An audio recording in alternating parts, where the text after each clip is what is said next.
ಲೇ ಇಷ್ಟು ದೊಡ್ಡ ಮನೆ, ಇಷ್ಟು ದೊಡ್ಡ ರೂಮು ಇಬ್ಬರಿಗೆ ಬೇಕೇನೆ?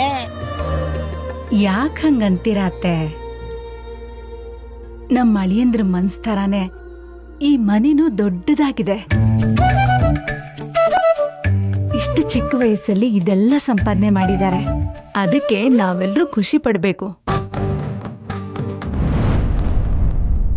ಅಷ್ಟೇ ಅಲ್ಲ ಅತ್ತೆ, ಅವರು ಮನೇನ ಎಷ್ಟು ನೀಟಾಗಿ ಇಟ್ಕೊಂಡಿದ್ದಾರೆ ನೋಡಿದ್ರಾ? ಅಮ್ಮ, ಮನೆ ಮಾತ್ರ ಕ್ಲೀನ್ ಅಲ್ಲ, ಅವರು ಸಿಕ್ಕಾಪಟ್ಟೆ ಕ್ಲೀನು. 7 ದಿನಕ್ಕೆ 7 ಬ್ರಷು, 7 ಶ್ಯಾಂಪು, 7 ಸೋಪು ಯೂಸ್ ಮಾಡ್ತಾರೆ.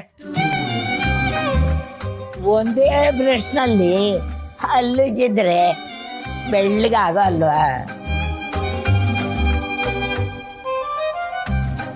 ಏನ್ ಮಾಡೋದು, ದುಡ್ಡು ಆಗಿ ಮಾಡುತ್ತೆ. ನೀವೇನ್ ಮಾಡ್ತೀರಾ? ಏನಜ್ಜಿ ಹೀಗೆಲ್ಲ ಮಾತಾಡ್ತೀಯಾ? ಇರೋದನ್ನ ಹೇಳ್ತಾ ಇದ್ದೀನಿ ಕಣೆ. ನೀನೇನು ಅವ್ನ ಕೈ ತೊಳ್ಕೊಂಡು ಮುಟ್ಕೊಂತೀಯ? ಅಜ್ಜಿ, ಯಾಕೋ ನಿಂದು ಮಾತು ಸ್ವಲ್ಪ ಜಾಸ್ತಿ ಆಯ್ತು. ಇದೆಲ್ಲ ಕೇಳುವಂತ ಪ್ರಶ್ನೆನಾ? ನೀನ್ ಹೀಗೆಲ್ಲ ಕೇಳಿದ್ರೆ ನಂಗೆ ಒಂಥರ ಆಗುತ್ತೆ. ಕೇಳೋದ್ರೇನೆ ತಪ್ಪು. ನಿನ್ನ ವಯಸ್ಸು ದಾಟಿ ಬಂದವಳು ನಾನು. ನಿಮ್ಮ ತಾತ ನನ್ನ ಎಷ್ಟು ಚೆನ್ನಾಗಿ ನೋಡ್ಕೊಳ್ಳೋರ್ಗತ್ತ. ಹೌದು, ನನ್ನೇ ಇಷ್ಟೆಲ್ಲ ಪ್ರಶ್ನೆಗಳು ಕೇಳ್ತಿದ್ಯಾ? ನಿಮ್ ಪಾಪ ಆ ತಾತಂಗೆ ಎಷ್ಟು ತಲೆ ತಿಂದಿದ್ಯೋ. ಆಗ ಮಾತಾಡೋದಕ್ಕೆ ಎಲ್ಲೇ ಅವಕಾಶ ಇತ್ತು, ಈಗ ಮಾತಾಡ್ತಾ ಇದ್ದೀನಿ. ನೋಡಿದ್ಯಾ ಅಜ್ಜಿನ? ನನ್ನ ಜೀವನದ ಅನುಭವಗಳನ್ನು ಪ್ರಶ್ನೆ ಮೂಲಕ ತಿಳ್ಕೋಬೇಕು ಕಣೆ. ಇವರು ಇನ್ನು ಏನೇನು ಮಾತಾಡ್ತಾರೋ, ಜಾನ್ವಿ ಅವ್ರಿಗೆ ಏನೇನು ಪ್ರಶ್ನೆ ಕೇಳಿ ತಲೆ ಕೆಡಿಸ್ತಾರೋ. ಇವರು ಮೊದಲು ರೂಮಿಂದ ಹೊರಗೆ ಬಂದರೆ ಸಾಕು.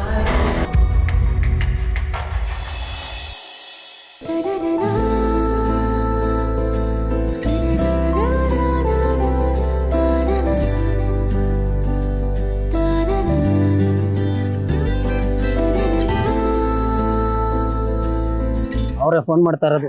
ಎತ್ಬಿಟ್ಟು ಏನು ಅಂತ ಕೇಳ್ರಿ. ಹಲೋ, ಹೇಳಿ ಮೇಡಮ್. ಎಲ್ಲಿದ್ದೀರಾ ಗೌಡ್ರೆ?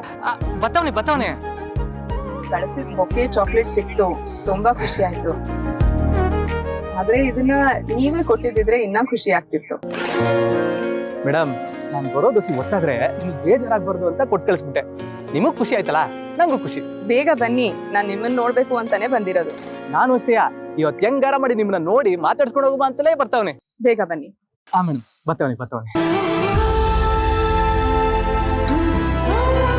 ನೋಡ್ರ ಏನ್ ನಿಮ್ ಮಾಟ? ಏಯ್, ನೋಡ್ತಾ ಇರ್ಲಾ?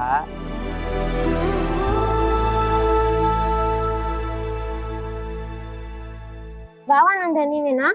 ಹೌದು, ನಾನೇ ಭಾವನಾ. ನಿಮ್ಮ ಅಪ್ಪ ಹೆಸರು ಶ್ರೀನಿವಾಸನಾ? ನಿಮ್ಮ ಅಮ್ಮನ ಹೆಸರು ಲಕ್ಷ್ಮೀನಾ? ಹೌದು, ನಮ್ಮ ಅಪ್ಪ ಹೆಸರು ಶ್ರೀನಿವಾಸ್, ನಮ್ಮ ಅಮ್ಮ ಹೆಸರು ಲಕ್ಷ್ಮಿ, ನಾನೇ ಭಾವನಾ. ಈಗ್ಲಾದ್ರೂ ಹೇಳಿ ನೀವೆಲ್ಲ ಯಾರು ಅಂತ.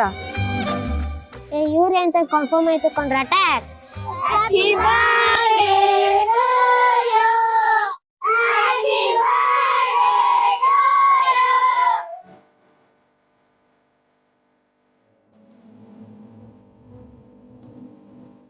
Thank you. ಈಗ್ಲಾದ್ರೂ ಹೇಳಿ ನೀವೆಲ್ಲ ಯಾರು? ನಾವೆಲ್ಲ ಗೌಡ್ರು ಅಭಿಮಾನಿ ಸಂಘದ ಸದಸ್ಯರು. ಓ, ಗೌಡ್ರಿಗೆ ಇಷ್ಟೆಲ್ಲ ಫ್ಯಾನ್ ಬೇಸ್ ಇದೆ ಅಂತ ನನಗೆ ಗೊತ್ತೇ ಇರ್ಲಿಲ್ಲ. ಗೌಡ್ರು ತುಂಬಾ ಸ್ವೀಟು. ಸರಿ, ನಿಮ್ ಗೌಡ್ರು ಎಲ್ಲಿದ್ದಾರೆ?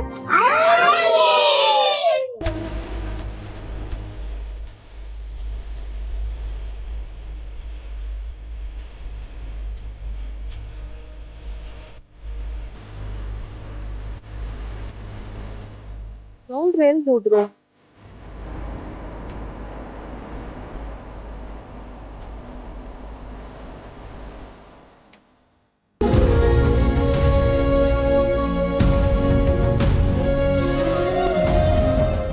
ಫೋನು ತಗೋತಿಲ್ವಲ್ಲ.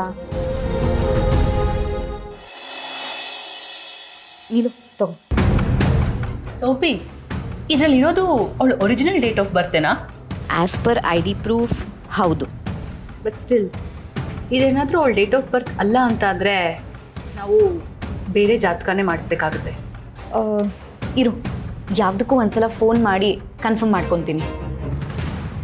ಸ್ಪೀಕರ್ ಹಾಕ್ತೀನಿ.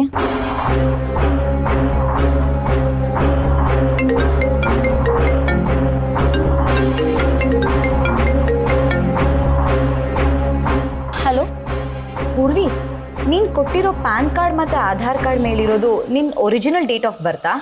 ಅಯ್ಯೋ ಇಲ್ಲ, ಸ್ಕೂಲಲ್ಲಿ ಅಡ್ಮಿಷನ್ ಮಾಡ್ಸೋಕ್ಕೆ ಅಂತ ಕೊಟ್ಟಿರೋದದು. ಹಾಗಿದ್ರೆ ಒರಿಜಿನಲ್ ಡೇಟ್ ಆಫ್ ಬರ್ತ್ ಏನು ಅಂತ ಕೇಳು. ಪೂರ್ವಿ, ಹಾಗಾದ್ರೆ ನಿನ್ನ ಒರಿಜಿನಲ್ ಡೇಟ್ ಆಫ್ ಬರ್ತ್ ಏನು? ನನ್ನ original date of birth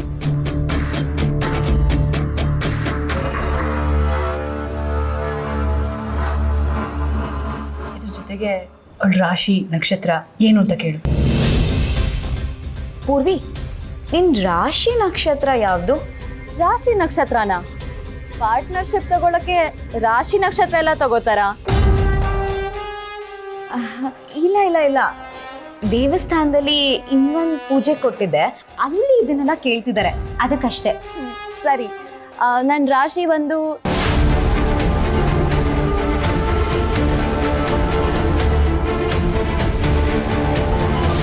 thank you Purvi. ಸರಿ, ನೋ ಪ್ರಾಬ್ಲಮ್.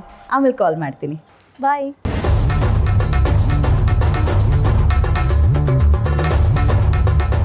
ಪರ್ಫೆಕ್ಟ್ ಕಣೆ ಸೋಪಿ.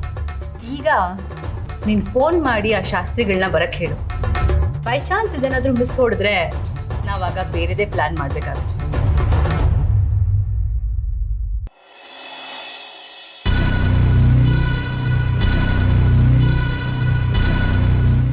ಅಣ್ಣ, ಏನಣ್ಣ ಇಲ್ಲಿ ಬರಕ್ಕೆ ಹೇಳಿದ್ರಿ? ಹೋಗಿ ಗಾಡಿ ತಗೊಂಬ, ಬರ್ತಾ ನಂಬರ್ ಪ್ಲೇಟು ಚೇಂಜ್ ಮಾಡ್ಕೊಂಬ. ಇವತ್ತು ಕುರಿ ಕಡಿಯೋ ದಿನ. ಹೋಗು. ಅಣ್ಣ, ಏನಾರ ಗೊತ್ತಾಗ್ಬಿಟ್ರೆ? ಇಂಥ ಬಕ್ರಗಳನ್ನ ನಾನೆಷ್ಟು ಬಲಿ ಹಾಕಿಲ್ಲ. ನೀನು ಬಂದಾಗ ಅವನ ಹತ್ರ ಏನು ಮಾತಾಡ್ಬೇಡ. ಮುಖ ಕಾಣ್ತಿರೋ ಹತ್ರ ಮಾಸ್ಕ್ ಹಾಕೊಂಡು ಎಲ್ಲಾನು ಲೋಡ್ ಮಾಡ್ಕೊಂಡು ಬಂದ್ಬಿಡು. ಮಿಕ್ಕಿದ್ ನಾನು ನೋಡ್ಕೊತೀನಿ. ಸರಿ ಅಣ್ಣ.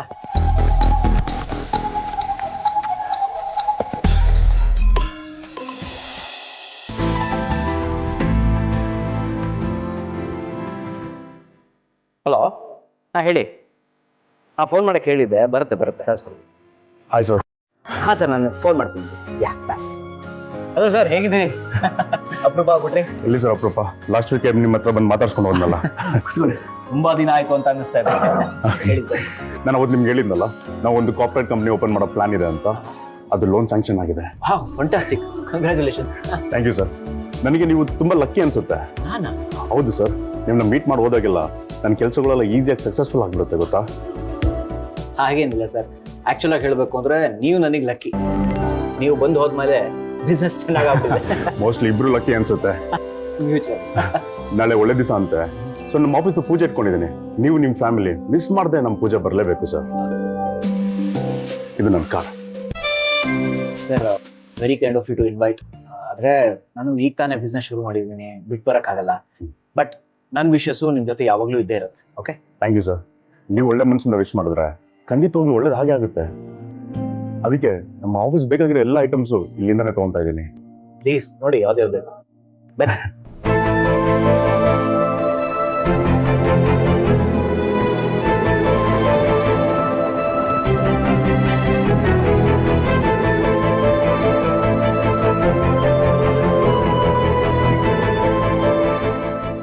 ಮಿಕ್ಕಿದೇನಾದ್ರು ಬೇಕಾ ನಮ್ಮ ಕಡೆ? ಇಲ್ಲ, ಸದ್ಯಕ್ಕಿಷ್ಟು ಸಾಕು.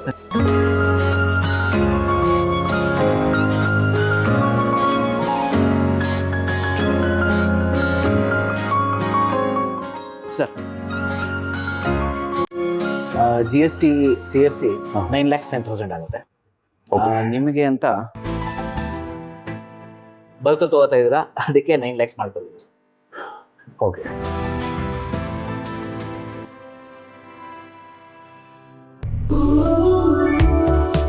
ಇದು ಮುಂಚೆ ಇವತ್ತು ಮಧ್ಯಾಹ್ನ ಮೇಲೆ ನನ್ನ ಅಕೌಂಟಲ್ಲಿ ದುಡ್ಡು ಬರುತ್ತೆ. ಆಮೇಲೆ ಹೋಗಿ ನೀವು ವಿತ್ಡ್ರಾ ಮಾಡ್ಕೊಂಡ್ರೆ ಏನು ತೊಂದರೆ ಏನಿಲ್ಲ? ತೊಂದರೆ ಏನಿಲ್ಲ ಸರ್. ನಿಮ್ಮ ಮಧ್ಯೆ ಅಷ್ಟು ನಮ್ಮ ಕೈಲಿದ್ರೆ ಹೇಗೆ? Thank you sir. ಹಾಗಾದ್ರೆ ಎಲ್ಲ ಕ್ಲೀನಾಗಿ ಪ್ಯಾಕ್ ಮಾಡಿಬಿಡಿ ಸರ್. Sure sure. ಗೋಡೌನಲ್ಲಿ ಬೇರೆ ಪೀಸಸ್ ಇದೆ, ಎಲ್ಲ ಸೇರಿಸಿ ಡೆಲಿವರಿ ಮಾಡಿಸ್ತೀನಿ. ಶೋರ್. ಬಿಲ್ಲು ಕಳಿಸ್ಕೊಡ್ತೀನಿ. Okay, no problem. Thank you sir. Thank you sir. Thank you sir. ಸುನಿಲ, ಇದು ಗೋಡೌನಲ್ಲಿ ಒಂದಷ್ಟು ಫರ್ನಿಚರ್ಸ್ ಇದೆ, ಅದನ್ನೆಲ್ಲ ಪ್ಯಾಕ್ ಮಾಡಿಸಿ ಡೆಲಿವರಿ ಮಾಡಿಸ್ಬೇಕು.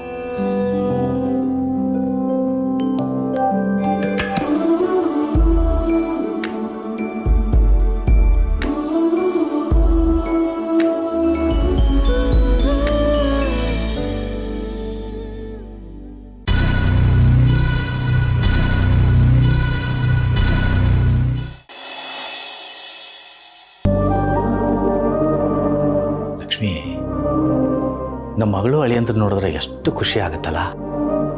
ಅಳಿಯಂದ್ರು ಮೊದಲನೇ ಸಲ ನಮ್ಮ ಮನೆಗೆ ಬಂದು ಜಾನು ಕೇಳಿದಾಗ ಏನಪ್ಪ ಇದು ಇದ್ದಕ್ಕಿದ್ದಂಗೆ ಬಂದು ಹಿಂಗೆ ಕೇಳ್ತೀರಿ ಅಂತ ಸ್ವಲ್ಪ ಭಯ ಆಯಿತು. ಆದರೆ ಇನ್ನೆಲ್ಲ ನೋಡಿದ್ರೆ ಎಷ್ಟು ಸಂತೋಷ ಆಗುತ್ತೆ. ನಾವು ನಂಬಿದ ದೇವರು ನಮಗೆ ಮೋಸ ಮಾಡಲಿಲ್ಲ. ಜಾನು ಅಳಿಯಂದ್ರು ಹೊಂದಿಕೆ ನೋಡಿ ಖುಷಿ ಆಗ್ತಿದೆ ರೀ. ಆದ್ರೆ ಜಾನ್ವಿ ಈ ಮನೆ ಬಿಟ್ಟು ಹೊರಗಿನ ಪ್ರಪಂಚ ನೋಡೇ ಇಲ್ಲ ಅನ್ನೋ ತರ ನಡ್ಕೋತಾ ಇದ್ದಾಳೆ. ಅದು ಸ್ವಲ್ಪ ಬೇಜಾರಾಗ್ತಾ ಇದೆ. ಆಗ್ಲೇ ಮಾಡಿ ಮೇಲೆ ಹೋದಾಗ ಮೊದಲನೇ ಸಲ ನೋಡ್ತಾ ಇದ್ದೀನಿ ಅಂತ ಹೇಳಿದ್ಲು. ರೂಮ್ಗಳು ನೋಡೋವಾಗ ಇದೆಲ್ಲ ಇರೋದು ಗೊತ್ತೇ ಇಲ್ಲ ಅಂತಿದ್ಲು. ಇದೆಲ್ಲ ಹೇಗೆ ರೀ? ಮದುವೆ ಆಗಿ 2 ತಿಂಗಳಾಯ್ತು, ಆದ್ರೂ ಅವಳ ಮನೆನ ಅವಳೇ ಪೂರ್ತಿಯಾಗಿ ನೋಡಿಲ್ಲ ಅಂದ್ರೆ ಏನರ್ಥ? ಲಕ್ಷ್ಮಿ, ನಮ್ಮದು ಚಿಕ್ಕ ಮನೆ, ಒಳ್ಳೆ ಬೆಂಕಿ ಪಟ್ಟಣದ ಗೂಡಿದ್ದಂಗಿದೆ. ಹಿಂಗೆ ಎಡಬದ್ರೆ ಇನ್ನೊಬ್ಬರು ಸಿಗ್ತೀವಿ. ಇದು ದೊಡ್ಡ ಬಂಗ್ಲೆ, ಎಲ್ಲ ಒಂದೇ ಸಲ ತಿಳ್ಕೊಳಕ್ ಹೆಂಗಾಗತ್ತೆ ಹೇಳು? ಆದ್ರೂ ಅವಳು ಬಾಳಿ ಬದುಕ್ಬೇಕಾಗಿರೋ ಮನೆ ಬಗ್ಗೆ ಪೂರ್ತಿ ತಿಳ್ಕೊಳ್ದೇ ಇದ್ರೆ ಹೇಗೆ ಹೇಳಿ? ಅಳಿಯಂದ್ರೆ ಏನ್ ಹೇಳಿದ್ರು? ನಿಮ್ ಮಗಳು ಬಂದಾಗಿಂದ ಬರೀ ಓದ್ತಾನೆ ಇದ್ದಾಳೆ ಅಂದ್ರು. ಈಗ ಪರೀಕ್ಷೆ ಮುಗ್ದಿದೆ, ಟೈಮ್ ಇರುತ್ತೆ, ನೋಡ್ಕೊಂಡು ತಿಳ್ಕೊತಾಳೆ ಬಿಡು. ನಮ್ಮ ಅಳಿಯಂದ್ರು ಜಾನುನ ಇಷ್ಟು ಚೆನ್ನಾಗಿ ನೋಡ್ಕೋತಿದ್ದಾರೆ. ನೀನು ಏನೇನೋ ಸಣ್ಣ ಸಣ್ಣ ವಿಷಯನೆಲ್ಲ ಅನುಮಾನ ಪಟ್ಟು ಅವಳ ಕಿವಿಗಾಕಿ ಅವಳ ಮನಸ್ಸನ್ನು ಕೆಡಿಸ್ಬೇಡ. ಇದು ಅವ್ರ ಬದುಕು, ನೋಡ್ಕೋತಾರೆ ಬಿಡು. ಆಯ್ತು ರೀ. ಲಕ್ಷ್ಮಿ, ಮನಸ್ಸಿದ್ದಂಗೆ ಮನೆ ಅಂತಾರೆ. ಎಷ್ಟು ಅಚ್ಚುಕಟ್ಟಾಗಿ ಎಷ್ಟು ಕ್ಲೀನಾಗಿದೆ ನೋಡು ಮನೆ. ಹೀಗೆ ನಮ್ಮ ಅಳಿಯಂದ್ರು ಮನಸ್ಸು ಕೂಡ. ನಮ್ಮ ಮಗಳ ಪಾದ ನೆಲಕ್ಕೆ ತಾಗದಾಗ ನೋಡ್ಕೋತಿದ್ದಾರೆ ಲಕ್ಷ್ಮಿ. ನನ್ನ ಪರಿಸ್ಥಿತಿನೂ ಚೆನ್ನಾಗಿದ್ದಿದ್ರೆ ನಿನ್ನೂ ಹೀಗೆ ನೋಡ್ಕೋತಿದ್ದೆ. ಈಗ ನನ್ಗೇನ್ ಕಡಿಮೆ ಆಗಿದೆ ಅಂತ ಹೀಗೆ ಹೇಳ್ತಾ ಇದ್ದೀರಾ? ನಿಮ್ ಜೊತೆ ಇರೋದಕ್ಕೆ ನನಗೆ ತುಂಬಾ ಖುಷಿ ಇದೆ. ಈ ಪ್ರೀತಿನೇ ನಾನು ಕಟ್ಟಾಕೋದು ನೋಡು ಲಕ್ಷ್ಮಿ. ಇಷ್ಟೆಲ್ಲ ಕಷ್ಟಗಳ ನಡುವೆನೂ ನೀನು ನಗ್ತಾ ಇರ್ತೀಯಲ್ಲ, ಈ ನಗು ನೋಡೋದನ್ನೋದು ನನಗೆ ಖುಷಿ. ತುಂಬಿದ ಮನೆ, ಹೃದಯ ತುಂಬಾ ನಿಮ್ ಪ್ರೀತಿ ಇರುವಾಗ ನನ್ಗೆ ಯಾವ ಕಷ್ಟ ಹೇಳಿ? ಜಾನ್ವಿ ಅಷ್ಟೊಂದು ಜನರ ಮಧ್ಯೆ ಇದ್ದವಳು ಇಲ್ಲಿ ಬಂದು ಒಬ್ಳೇ ಇದ್ದಾಳಲ್ಲ ಅನ್ನೋದೇ ಬೇಜಾರು. ಲಕ್ಷ್ಮಿ, ನಮ್ಮೆಲ್ಲರ ಪ್ರೀತಿನ ನಮ್ಮ ಅಳಿಯಂದ್ರೆ ಒಬ್ಬರೇ ಕೊಡ್ತೀಯಾರೆ, ಅದಕ್ಕೆ ಯಾಕೆ ಬೇಜಾರು ಮಾಡ್ಕೊಳ್ತೀಯ? ಲಕ್ಷ್ಮಿ, ನನಗೋಸ್ಕರ ನೀನು ಅಪ್ಪ ಅಮ್ಮ ಅಣ್ಣ ಎಲ್ಲರ ಸಂಬಂಧನ ಕಡ್ಕೊಂಬಂದೆ. ಆದರೆ ನಮ್ಮ ಜಾನುಗೆ ಹಂಗಲ್ಲ, ನಾವೆಲ್ಲ ಇದ್ದೀವಿ. ಹೌದು ರೀ, ಅದೊಂದೇ ನನಗೆ ಸಮಾಧಾನ. ಲಕ್ಷ್ಮಿ, ನಿನಗೂ ಈ ಥರ ಒಂದು ದೊಡ್ಡ ಮನೆ ಇರಬೇಕು ಅಂತ ಅನ್ಸಲ್ವಾ? ಅಯ್ಯೋ, ಇಷ್ಟು ದೊಡ್ಡ ಮನೆನಾ? ಬೇಡಪ್ಪ. ನಾವ್ ಆಸೆ ಪಟ್ಟ ಹಾಗೆ ನಮ್ದೇ ಆದಂತ ಒಂದು ಪುಟ್ಟ ಮನೆ ಸಾಕು. ಮನೆ ಇಷ್ಟು ದೊಡ್ಡದಾಗಿದ್ರೆ ಒಟ್ಟಿಗೆ ಇದ್ರೂ ಇಲ್ದೇ ಇರೋ ಹಾಗೆ ಇರ್ತೀವಿ. ಈ ಸಣ್ಣ ಸಣ್ಣ ಆಸೆಗಳಲ್ಲೇ ಎಷ್ಟು ಖುಷಿ ಪಡ್ತೀಯ ನೋಡು. ದೊಡ್ಡ ದೊಡ್ಡ ಆಸೆ ಪಟ್ಟು ದಡ್ಡರಾಗೋದಕ್ಕಿಂತ ಸಣ್ಣದ್ರಲ್ಲೇ ಖುಷಿಯಾಗಿರೋದು ಒಳ್ಳೇದಲ್ವಾ? 100ಕ್ಕೆ 100 ಸತ್ಯ. ಆದರೆ ನೀನು ಆಸೆ ಪಟ್ಟಾಗೆ ಲಕ್ಷ್ಮಿ ನಿವಾಸ ಕಟ್ಟಿಸ್ತೀನಿ ಲಕ್ಷ್ಮಿ. ನೀನೇನೇನು ಕಳ್ಕೊಂಡಿದ್ಯಾ ಅದನ್ನೆಲ್ಲ ಕೊಡಿಸ್ತೀನಿ. ಯಾರ್ಯಾರು ನಿನಗೆ ಅವಮಾನ ಮಾಡಿದ್ದಾರೆ ಅವರೇ ಬಂದು ಗೌರವ ಕೊಡಬೇಕು, ಹಾಗೆ ಮಾಡ್ತೀನಿ. ಏನೇ ಆಗಲಿ ನಾನು ಸಾಯೋದ್ರೊಳಗಡೆ ನಿನ್ನ ಆಸೆ ಪೂರೈಸ್ತೀನಿ. ರೀ, ಯಾಕೆ ಈ ಥರ ಮಾತಾಡ್ತಾ ಇದ್ದೀರಾ? ನೀವು ಹೀಗೆಲ್ಲ ಮಾತಾಡಿದ್ರೆ ನನಗೆ ಮನೇನೂ ಬೇಡ, ಏನೂ ಬೇಡ. ನೀವು ನನ್ನ ಜೊತೆಲಿದ್ರೆ ಅಷ್ಟೇ ಸಾಕು. ಆಯ್ತು, ನಿನ್ನ ಆಸೆ ಪೂರೈಸೋ ತನಕ ಆ ಯಮ ಬಂದು ಕರೆದ್ರು ನಾನು ಹೋಗಲ್ಲ, ಆಯ್ತಾ? ರೀ, ಬಿಡ್ತು ಅನ್ರಿ. ಆಯ್ತು, ಬಿಡ್ತು ಸರಿರಾ?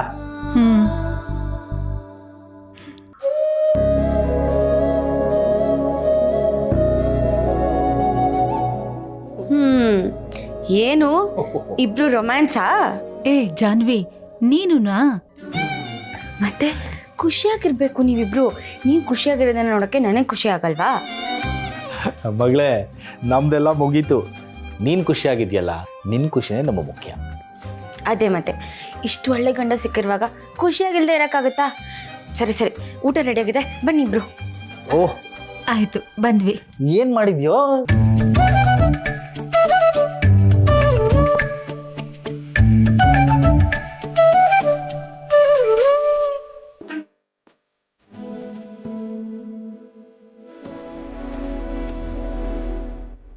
ಓಹೋ, ಆಗ್ಲೇ ಅಣ್ಣ ಅಜ್ಜಿ ಇಬ್ರು ಕೂತ್ಕೊಂಡ್ಬಿಟ್ಟಿದ್ದೀರಾ? ಏನಿದಳಿ ಅಂದ್ರೆ ಇಷ್ಟೆಲ್ಲ ಮಾಡಿ ನೀವು ಸುಮ್ಮನೆ ತೊಂದರೆ ತಗೊಂಡ್ರಿ. ಇದರಲ್ಲಿ ಯಾವ ಥರದ ತೊಂದರೆ? ನಾವಿಬ್ರು ಮನೆಗೆ ಬಂದಾಗ ನೀವು ಎಷ್ಟು ಪ್ರೀತಿ ಕಾಳಜಿ ತೋರಿಸ್ತೀರಿ. ಆದರೆ ಇಷ್ಟು ಮಾಡಲಿಲ್ಲ ಅಂದರೆ ಸರಿ ಆಗುತ್ತಾ? ನೀವು ತೋರಿಸೋ ಪ್ರೀತಿ ಮುಂದೆ ಇದು ಏನೂ ಇಲ್ಲ. ಕೂತ್ಕೊಳ್ಳಿ. ಜಾನ್ವಿ ಅವರೇ, ಬನ್ನಿ.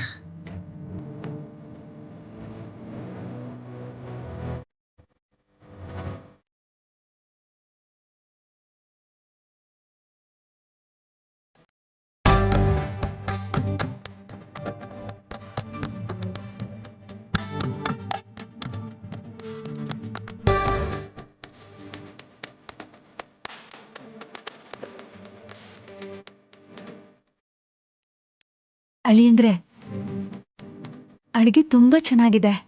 ನನ್ನ ಕೈ ರುಚಿನೂ ಇದ್ರ ಮುಂದೆ ಕಡಿಮೆ ಅನ್ನಿಸ್ತಿದೆ. ಅಯ್ಯೋ, ಹಾಗೆಲ್ಲ ಹೇಳ್ಬೇಡಿ ಅತ್ತೆ. ನಿಮ್ಮ ಕೈ ರುಚಿ ಅಮೃತ ಇದ್ದಂಗೆ. ಇದು ಅದ್ರ ಮುಂದೆ ಏನಿಲ್ಲ. ಅಳಿಯಂದ್ರೆ, ಅಡುಗೆನ ಇಷ್ಟು ರುಚಿಯಾಗಿ ಮಾಡೋದು ಹೇಗೆ ಕಲ್ತ್ರಿ ಅಂತ ಆಶ್ಚರ್ಯ ಆಗುತ್ತೆ. ನಮ್ಮ ಮನೆಯಲ್ಲಿ ಇಲ್ಲಿ ತನಕ ನಾನು ಅಡುಗೆ ಮನೆಗೆ ಹೋಗಿ ಒಂದು ಕಾಫಿ ಮಾಡಿಕೊಂಡು ಕುಡ್ದಿಲ್ಲ. ಏನ್ ನಿಮ್ ಗುಟ್ಟು? ಆ ಗುಟ್ಟಿನ ಬಗ್ಗೆ ಆಮೇಲೆ ಮಾತಾಡೋಣ. ಈಗ ಸದ್ಯಕ್ಕೆ ಎಲ್ಲರೂ ಹೊಟ್ಟೆ ತುಂಬ ಊಟ ಮಾಡಿ.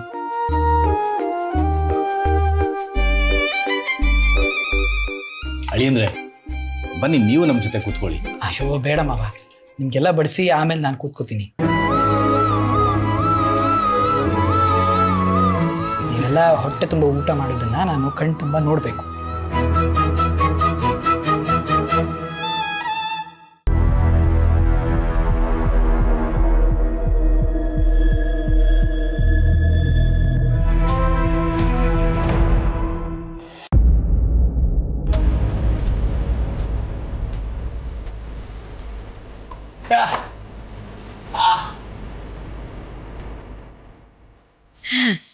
ಬಾಯಿ ತೆಗೀರಿ ಅಂತ ಹೇಳ್ತಿದ್ದಾನೆ.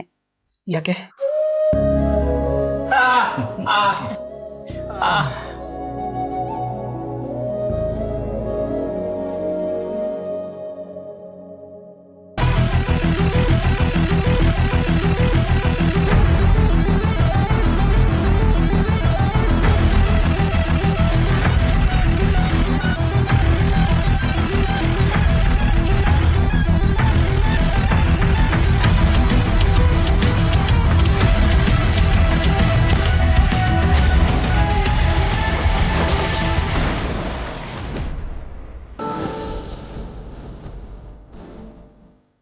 ಅವನು ಚಿಕ್ಕ ವಯಸ್ಸಿಂದ ಹಾಗೆ ಅಳಿಯಂದ್ರೆ. ಯಾರೇ ಹಸ್ಕೊಂಡಿದ್ರೂ ಅವನಿಗಿರೋದಕ್ಕಾಗೋಲ್ಲ. ಚಿಕ್ಕವನಿದ್ದಾಗ ತನ್ನ ತಮ್ಮಂದಿರಿಗೆ, ತಂಗಿಯರ್ಗೆ ಎಲ್ರಿಗೂ ತಿನ್ನಿಸಿ ಅವನು ಊಟ ಮಾಡ್ತಿದ್ದ. ಇಲ್ಲ ಸಾಕು, ನೀವು ಕುತ್ಕೊಂಡು ಊಟ ಮಾಡಿ. ಬನ್ನಿ.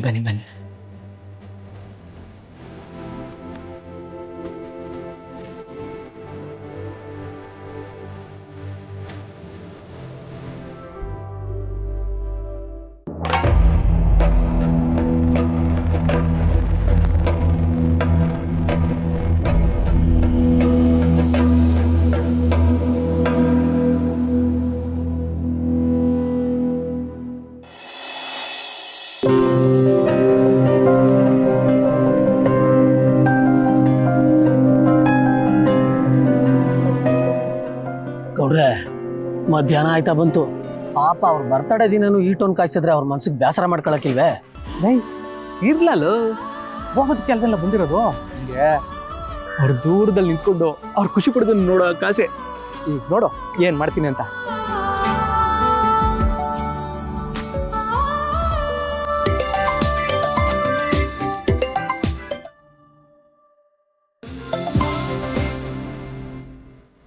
ಗೌಡ್ರೆ ಎಲ್ಲಿದ್ದೀರಾ?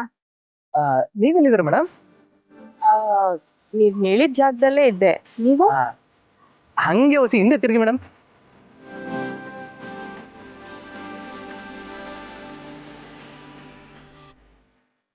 ತಿರುಗಿದ್ರ